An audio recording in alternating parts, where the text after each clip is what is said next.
మొన్న ఇన్సిడెంట్ అయిన తర్వాత యుద్ధం జరిగిన తర్వాత ఒక స్టేట్మెంట్, ఒక లెటర్ వాళ్ళు పాస్ చేశారు. అందులో ఎప్పుడు ఎక్కడ మేము అటాక్ చేస్తామో తెలియదు, రైట్ టు డిఫెన్స్ చెప్పిన ఆర్టికల్ 51 ఆఫ్ యుఎన్ చాప్టర్ ప్రకారం చేస్తామని చెప్పారు కదా. అది ఏంటి సార్?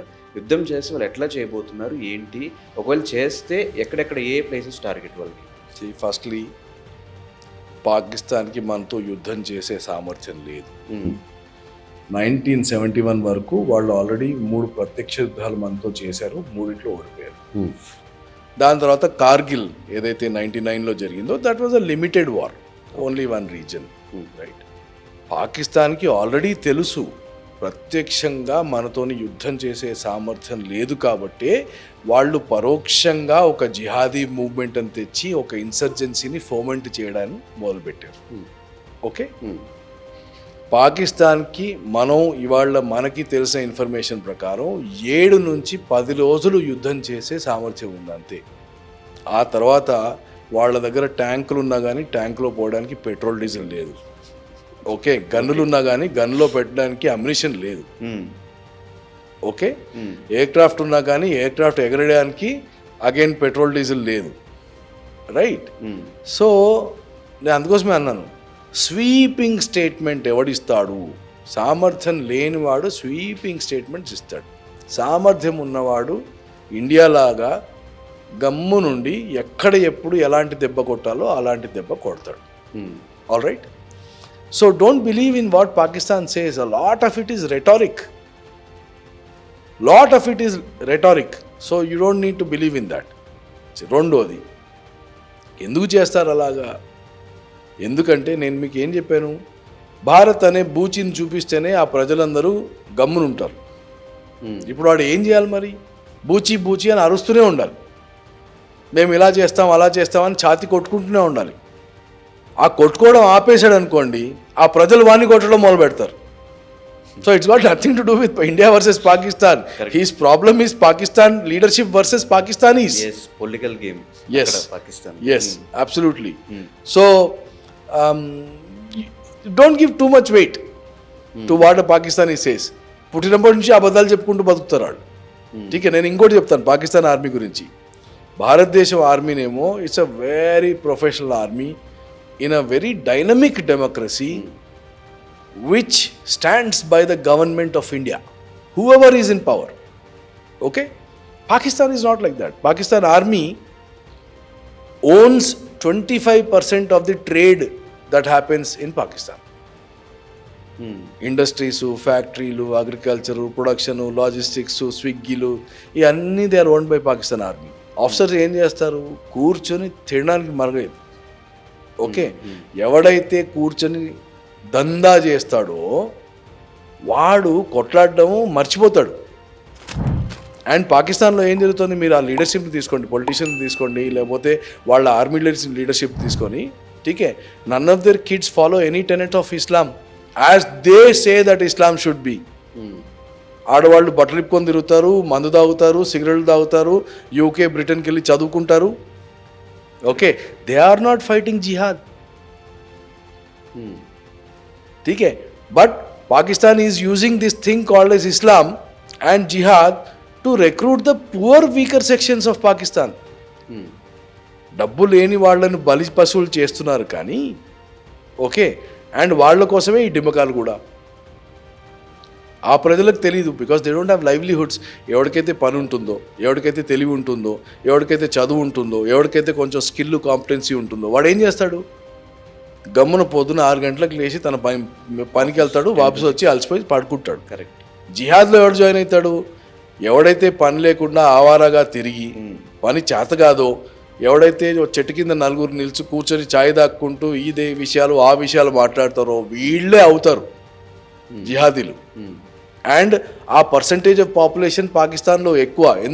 ఎందుకంటే వాళ్ళకి జీవనోపాధులు లేవు కాబట్టి, ఎకనామిక్ డెవలప్మెంట్ మీద వాళ్ళు ఎన్నడూ ఫోకస్ చేయలేదు కాబట్టి, right. So it's a completely degraded, failed society. Correct. Yeah, so we need to be alive to that. కానీ సార్ మీరేమో వాళ్ళంతా చేయలేరు అని చెప్తున్నారు. రీసెంట్గా జరిగిన ఫాల్కన్ విషయంలో కూడా అక్కడ శాటిలైట్స్ ఫోన్స్ నుంచి వాళ్ళు కమ్యూనికేట్ చేసుకున్నారని చెప్పారు. ఆ శాటిలైట్ ఫోన్స్ చైనా నుంచి వచ్చినాయి ఏమో, వాళ్ళు సపోర్ట్ చేశారేమో అనే పాయింట్ కూడా రైజ్ అయింది. సో ఒకవేళ చైనా పాకిస్తాన్కి సపోర్ట్ చేస్తే ఇండియన్ కొట్టచ్చా? చైనా సహాయం ఒకవేళ పాకిస్తాన్కి లేకపోతే పాకిస్తాన్ ఈ దురాఘాతానికి తలపెట్టేదే కాదు. Let us be clear. So we look at different levels in geopolitically and strategically. We look at different levels of situations. ఒకటేమో పహల్గామ్ ఇన్ ఇట్స్ స్పెసిఫిసిటీ, అంటే కేవలం పహల్గామ్ అనే సిచ్యువేషన్ని చూడడం. రెండోదేమో కంటెక్స్చువల్గా చూడడం. కంటెక్స్చువల్గా చూడడం అంటే ఏంటి, అసలు జియోపొలిటికల్గా పరిమాణాలు ఎలా ఉన్నాయి, జియోపాలిటిక్స్లో చేంజెస్ ఏం జరుగుతున్నాయి, how are things evolving. Okay, so now if you look at the South Asian region geopolitically, నేను ఇంతకుముందు మీకు చెప్పాను, పాకిస్తాన్ ఎవరు డబ్బులు ఇస్తే ఆ పడకనెక్కే కంట్రీ పాకిస్తాన్. 1979 నుంచి ఆఫ్ఘనిస్తాన్లో రష్యాని ఆపడానికి అమెరికా పాకిస్తాన్ని వాడుకుంది. పాకిస్తాన్ కూడా ఏం చేసింది, మనం హిందీలో అంటాం సుపారీ తీసుకోవడం అని, రైట్? ఎవరు డబ్బులు ఇస్తే వాడి దగ్గర డబ్బులు తీసుకోవడం, ఎవరిని చంపమంటే వెళ్ళి అని చంపడం. అక్కడ మారల్స్ లేవు, ప్రిన్సిపల్స్ లేవు, రైట్? There is nothing. నైతిక విలువలు లేని దేశం పాకిస్తాన్. డబ్బులు ఎవడిస్తాడు అని చేయి చాపడం తప్ప, సౌదీ అరేబియా డబ్బులు ఇస్తే వాడి దగ్గర చేయి చాపడం, అమెరికా డబ్బులు ఇస్తే వాడి దగ్గర చేయి చాపడం, వీళ్ళిద్దరూ ఎవరిని పోయి చంపరా అంటే వాడిని పోయి చంపడం. ఓకే, సో ఇలా పెరిగిన దేశం పాకిస్తాన్. ఏ రోజైతే ఆఫ్ఘనిస్తాన్ నుంచి అమెరికా విత్డ్రా చేసుకుందో తమ ట్రూప్స్ని, అప్పుడు పాకిస్తాన్కి అడగడం అయితే అలవాటు అయిపోయింది కదా, ఇప్పుడు చైనాని అడుక్కోవడం మొదలుపెట్టింది. Now let's look at China. Now this is what is Pakistan. ఇది అర్థమైపోయింది కదా. ఇప్పుడు చైనాని తీసుకుందాం. చైనా ఏంటి, గత 40 ఏళ్ళుగా చాలా ఫాస్ట్గా గ్రో అయింది. And today China wants to be the leader of the world. Okay, we say bipolar world, unipolar world. So రెండో ప్రపంచ యుద్ధం తర్వాత we had a bipolar world in between USSR then and America. And there was a cold war period. ఎప్పుడైతే USSR తెగిపోయిందో Russia weaken అయిపోయింది. Then for some time it was a unipolar world, అంటే America ఒక్కటి రాజ్యం వెళ్ళింది. ఇవాళ అమెరికాకి ప్రత్యర్థిగా చైనా తయారవుతోంది. అండ్ చైనా ఇప్పుడు వినట్లేదు అమెరికాకి. ఓకే, అంటే డాలర్ పరంగా కానీ, కరెన్సీ పరంగా కానీ, ట్రేడ్ పరంగా కానీ, టారిఫ్ పరంగా కానీ. నౌ చైనా ఈస్ సేయింగ్ కి no, you cannot dictate terms to us, we will live in this world by our own terms. Okay, అది చేసినప్పుడు what has America done? America, Japan, Australia ఇవన్నీ కలిసి Pacific మహాసముద్రంలో they have put a large naval presence there to control trade of China. China still has to send goods to the west. Trade వెస్ట్తోనే ఉంటుంది కాబట్టి దానికి వాళ్ళు ఏం చేశారు, CPEC, China Pakistan economic corridor అని, చైనా నుంచి కారకోరం రేంజ్ నుంచి పిఓజేకే నుంచి పాకిస్తాన్ నుంచి గ్వాదర్ పోర్ట్ దాకా రైల్వే లైను, రోడ్లు కట్టారు. అండ్ ఇప్పుడు అరేబియన్ సముద్రానికే కాకుండా బే ఆఫ్ బెంగాల్లో కూడా యాక్సెస్ కోసం now they are coming through Bangladesh. Okay, in this entire thing tariff war ఎప్పుడైతే మొదలైందో సడన్గా అమెరికా ఆ తర్వాత ఇతర పాశ్చాత్య దేశాలు ఏం రియలైజ్ చేశాయి, మనం అంతా అవుట్సోర్స్ చైనాకి చేసాము. ఈ చైనా ఒకవేళ అవుట్సోర్సింగ్ మనకు ఆపేసిందంటే, ప్రొడక్షన్ ఆపేసిందంటే మన ఎకనామీస్ కూలుతాయి. సో మనకు ఒక ఆల్టర్నేటివ్ కంట్రీ కావాలి for production and services outsourcing. దానికి ఇండియాని ఎంచుకున్నాయి. Because we are a thriving democracy, we are a very dependable country, we have a very stable political system, right? We have a very stable society. Correct. Okay, so మనం make in India అనేది ఏదైతే మొదలు పెట్టామో right now ఇప్పుడు ఈ tariff wars ఏవైతే జరుగుతున్నాయో ఈ టారిఫ్ వార్స్లో ఇండియాకి చాలా మంచి ఆపర్చునిటీ వచ్చింది పెరగడానికి. చైనాకి అది ఇష్టం లేదు. సరేనా? సో ప్రపంచం మొత్తం మా మీదే ఆధారపడాలి ప్రొడక్షన్ కోసం అని చైనా అనుకుంటే, చైనాకి ప్రత్యర్థిగా ఇండియా అనే దేశం పెరుగుతూ ఉంటే పక్కలో చైనా ఏం చేస్తుంది? ఇండియాని తొక్కడానికి ప్రయత్నం చేస్తారు. ఓకే, కానీ ప్రత్యక్షంగా చేయదు. ఎందుకంటే ఇండియా చైనా మధ్యలోనేనో ట్రేడ్ బాగా ఉంది. అప్పుడు ఏం చేస్తారు? పాకిస్తాన్ లాంటి రోగ్ నేషన్కి ఓకే మీరు you'll give him a financial ability and you'll give him technical ability, you'll supply him with weapons and aircraft and everything, right? And use Pakistan to destabilise India, right? So this is important to understand. So who's the elephant in the room? The elephant in the room is China. Okay? But again, I know all this story, but I will not take on China directly. Because China is more powerful also and we have a trade going in between us. So in international diplomacy, nothing is a straight line. Nothing is black and white. Okay? That China is supporting Pakistan అనే దాంట్లో డౌటే ఉంచుకోకూడదు. Okay, కానీ ఒక level వరకు వాళ్ళు పాకిస్తాన్ని support చేస్తారు, ఆ తర్వాత చేయరు. That answer your question. అదే సార్, ఒకవేళ ఇద్దరు కలిసి యుద్ధానికి వస్తే వాళ్ళు సపోర్ట్ చేసే వెపన్స్ అవన్నీ ఇద్దరు కలిసి యుద్ధానికి వస్తే అది ప్రపంచ యుద్ధం అయిపోతుంది. అప్పుడు ద మూమెంట్ ఆర్ ఇండైరెక్ట్లీ అయినా కూడా సార్, ఇండైరెక్ట్గా చైనా వెళ్ళి వెపన్స్ ఇచ్చినా కూడా ఆ వెపన్స్ అడ్వాన్స్ టెక్నాలజీ కదా, అంత టెక్నాలజీ మన దగ్గర ఉందా అని అడుగుతున్నాను. యా వీఆర్ సి కేపబిలిటీలో Pakistan is not a match to us. Is not at all a match to us. Don't go by the narrative. Okay, and ఇన్ని రోజులు ఇప్పుడు వాళ్ళు స్టేట్మెంట్స్ ఇస్తున్నారు, మనం డెమాన్స్ట్రేట్ చేశాం కదా. Correct, right? వాళ్ళ కేబిలిటీ ఏంటి? 4 ముష్కరులను పంపించడం AK-47తో. మన కేబిలిటీ ఏంటి? సేల్స్ని పంపించడం. రైట్, ఒక రోజులో 900 దూరం విడ్త్లో 9 టార్గెట్స్ని చూస్ చేసుకొని heart deep attacks 150 kilometers into their land. That's our capability. Where is the comparison?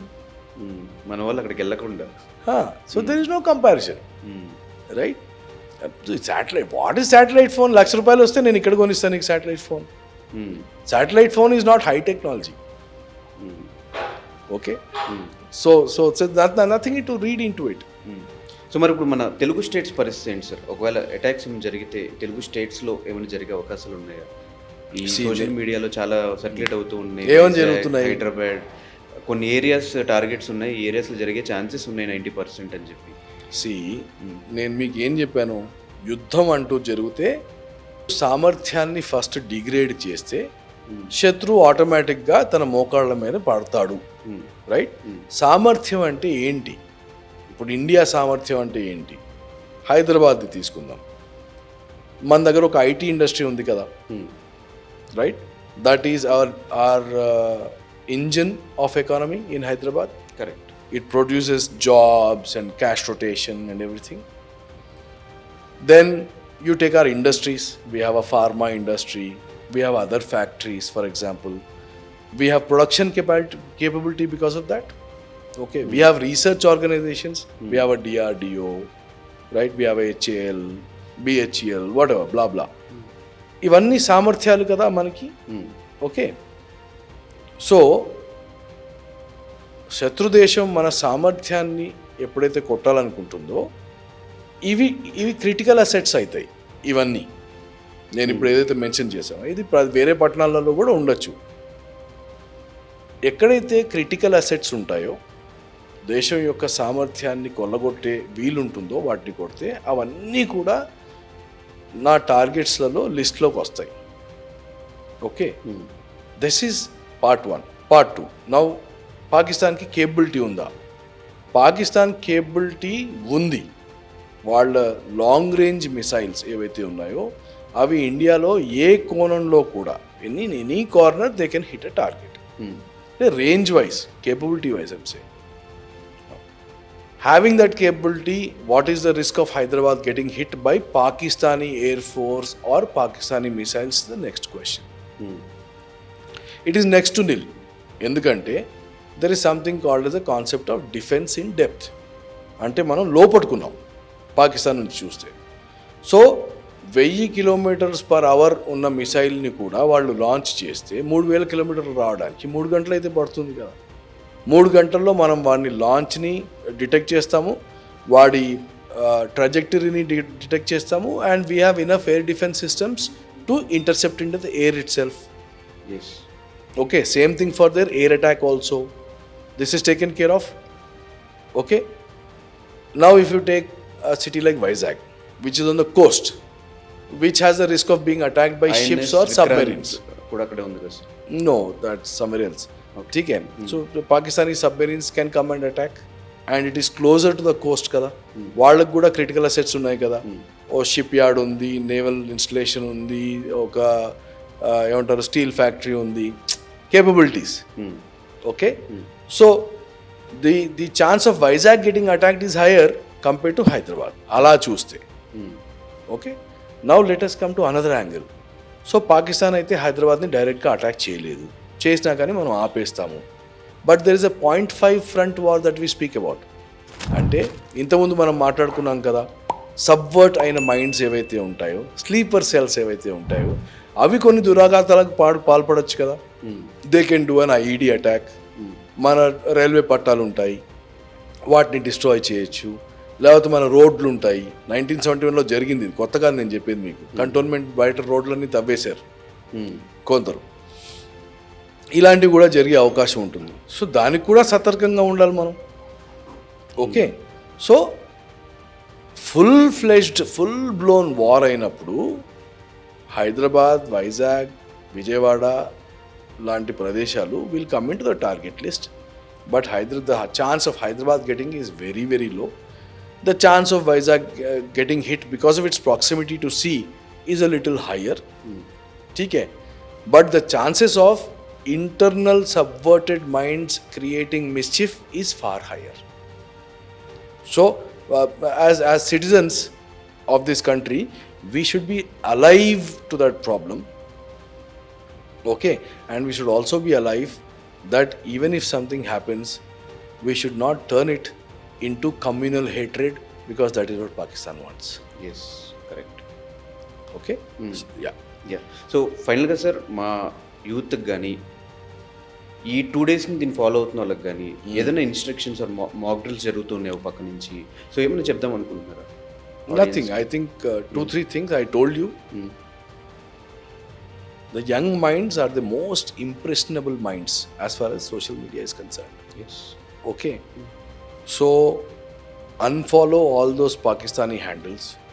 Unfollow any handle that మీకు తెలిసిపోతుంది, వీడు అనవసరంగా వీడు పాకిస్తానీ న్యూస్ ఎందుకు పెడుతున్నాడు, వీడు ఇండియాకి అడ్వర్స్గా న్యూస్ ఎందుకు పెడుతున్నాడు తెలిసిపోతుంది మీకు. Unfollow those handles and block them. Okay.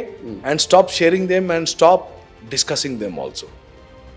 Don't become a prey to Pakistani social media. Don't believe anything that causes communal hatred. Yes. This is the time that we have to stand together. హైదరాబాద్లో ఓవైసీ అంతటి మనిషే పాకిస్తాన్ ముర్దాబాద్, హైదరాబాద్ జిందాబాద్ అంటున్నాడు ఇవాళ. Okay. I think this is the time that we all, local politics ఉంటాయి, local politics ఎప్పుడు use చేసుకోవాలో అప్పుడు use చేసుకోండి. కానీ ఇప్పుడు మాత్రం we all have to stand United. And ఎవడన్నా అంటే కూడా ముస్లిమ్స్ ఇలాగా, హిందూస్ అలాగా అని అంటే కూడా you should stand against it, right? And you look at your own neighbourhood for that. మీకు ఇంకేమీ అవసరం లేదు. కరెక్ట్. థర్డ్, మీరు మూవ్మెంట్స్ చూస్తారు కొన్ని, మనకు అలవాటు కదా ఇవాళ కింద బల్లి పాకినా కానీ వీడియో తీయడం, సోషల్ మీడియాలో పెట్టేయడం, ఇది అలవాటు అయిపోయింది అందరికీ. ఇప్పుడు ఇట్లాంటి టైంలో ఏమవుతుంది, there is a lot of army movement that happens, aircraft movement that happens and all those things. Do not make any videos. మీరు ఏమనుకుంటారు, నేను తీసింది ఒక్క ట్రక్ వీడియోనే కదా, దీంతో ఏమవుతుంది అనుకుంటారు మీరు. కానీ మీలాంటి వాళ్ళు ఒక 1000 మంది 1000 ఫోటోలు తీస్తే all I have to do is collate all the data and analyse it. నాకు ఇంటెలిజెన్స్ వస్తుంది. ఠీకే. సో ఆ అలవాటు నుంచి తప్పుకోవాలి. ప్రతి చిన్నదాన్ని వీడియో తీసేసి, ఎస్పెషలీ ఆర్మీ మూవ్మెంట్ ఏదైతే ఉంటుందో దాన్ని వీడియో తీయడం కానీ సోషల్ మీడియాలో పెట్టడం కానీ మానేయాలి మనం for some time. Just hold your horses. Otherwise it's almost a disease, taking videos today, or a selfie, Snapchats. So అది మానుకోవాలి మనం. Let us not help the enemy. మీరు ఏ చర్య తీసుకున్నా కానీ ద ఎనిమీ మన సోషల్ మీడియా చూసి, మన మెయిన్ స్ట్రీమ్ మీడియా చూసి, ఇవన్నిటితో వాడు ఇంటెలిజెన్స్ గ్యాదర్ చేస్తూ ఉంటాడు. Don't give him that chance. That is the responsibility. అది మన ధర్మం. ఠీకే. And stand together. That's it. If you do these 3-4 things, we are good. All right? And nothing to worry. I don't think we should be worried. War will not come to Hyderabad. War will be limited to the boundaries of in between India and Pakistan only. A maximum 10-20 kilometer depth. That's all. Right?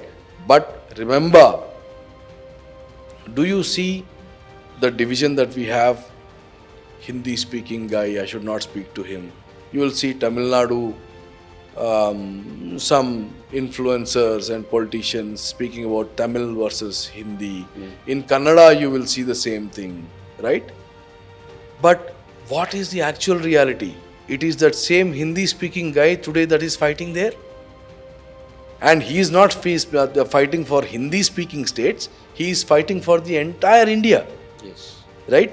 So why do we get lost in between this regionalism and linguistic chaos? I don't think we should. Yes, నేను తెలుగు మాట్లాడతాను, మీరు హిందీ మాట్లాడతాను, కానీ మనం భారతీయులం. Just imagine, UP నుంచో, బీహార్ నుంచో, రాజస్థాన్ నుంచో ఎవరైతే ఒక సోల్జర్ ఉన్నాడో, మన కన్నడిగాసు లేకపోతే మన టమిలియన్స్ ఇవాళ ఏదైతే లాంగ్వేజ్లో మాట్లాడతారో, మీ మా వాళ్ళు కాదు, మీరు ఇక్కడికి ఎందుకు వచ్చారు, మీరు వెళ్ళిపోండి అని మాట్లాడతారు కదా.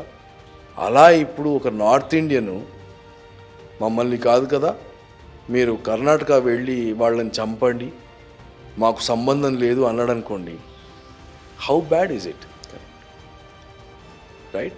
So don't see the politicians of this country try to put this division amongst us for their own personal gains.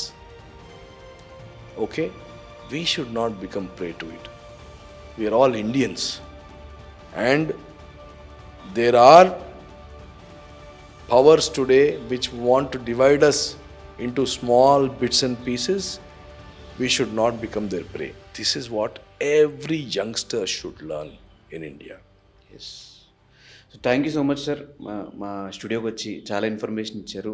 And once again ఈ అటాక్ జరిగినందుకు అందరం ఆల్ ఇండియన్స్ చాలా హ్యాపీగా ఫీల్ అవుతున్నారు. సో మళ్ళీ మళ్ళీ కలుద్దాం మనం కూడా. ప్రతిసారి మేము పిలిచినప్పుడల్లా ఇలాగే వస్తారని మనస్ఫూర్తిగా కోరుకుంటూ thank you so much sir. Sure. Yeah. Thank you. Thank you.